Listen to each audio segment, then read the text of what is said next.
The Galactic Council had seen many strange partnerships across the stars, but none quite like Marcus Chen and the creature he'd taken under his wing.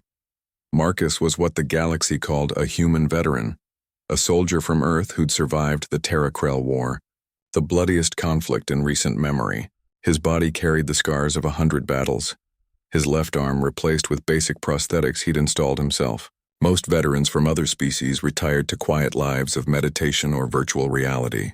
Marcus had chosen differently.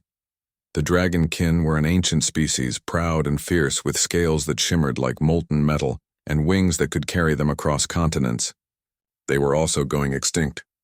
Their homeworld had been consumed by its dying star 3 cycles ago, and the survivors scattered across refugee stations, struggling to adapt to a galaxy that no longer feared them.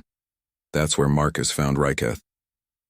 The young dragonkin was maybe 7 in human years, small for his kind but already showing the trademark aggression that made dragons legendary. He'd been caught stealing fuel cells from the station's main reactor, using his natural flame breath to cut through security doors. Station security wanted to exile him to a penal colony. Marcus intervened.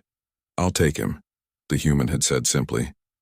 The station commander, a multi-eyed Vexian, had clicked his mandibles in disbelief. "That creature is feral, human. He's attacked 3 security officers and nearly caused a reactor breach." Marcus had looked at the snarling child locked in the containment field, all teeth and claws and desperate fear masked as fury. He saw something the others didn't. "He's just a scared kid," Marcus had replied. "I've worked with worse." The first month was hell. Ryketh destroyed Marcus's quarters twice, burned through 4 sets of furniture, and bit the human's prosthetic arm so hard he cracked a fang. He refused to speak standard, communicated only in growls, and tried to escape 17 times. Marcus never raised his voice, never struck back, never gave up. When Ryketh tore apart the kitchen, Marcus simply cleaned it up and made dinner. When the dragonkin set his bed on fire in protest, Marcus put out the flames and set up a new one. When Ryketh screamed that he hated him, that all humans were weak, that he didn't need anyone, Marcus sat nearby and said, "I know you're scared. It's okay to be scared." The breakthrough came during week 5.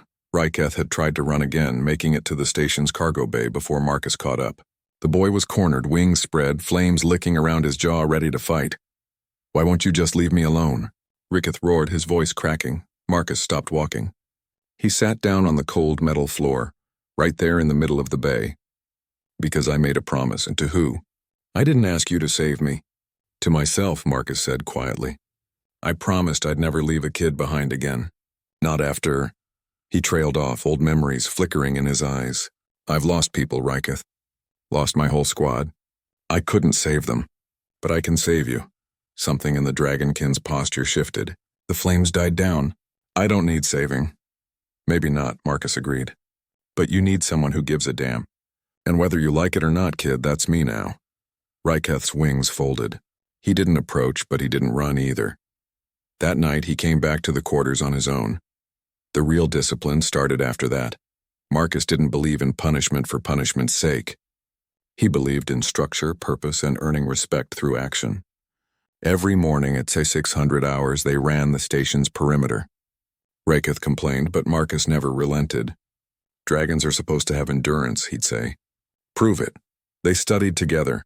Human literature, dragon history, galactic law. Marcus made Ryketh write apology letters to every security officer he'd attacked. The dragonkin hated it, but he did it. Marcus taught him to fight properly, human style. Not the wild thrashing Ryketh was used to, but controlled strikes, defensive positioning using his size and speed as advantages. "Discipline isn't about holding back," Marcus explained during training. "It's about choosing when to strike and making it count." Slowly, Ryketh changed. He started asking questions instead of breaking things. He learned to cook human food, discovered he liked Italian pasta. He stopped trying to escape and started helping around the quarters. His standard improved until he spoke with barely an accent. Other residents of the station noticed.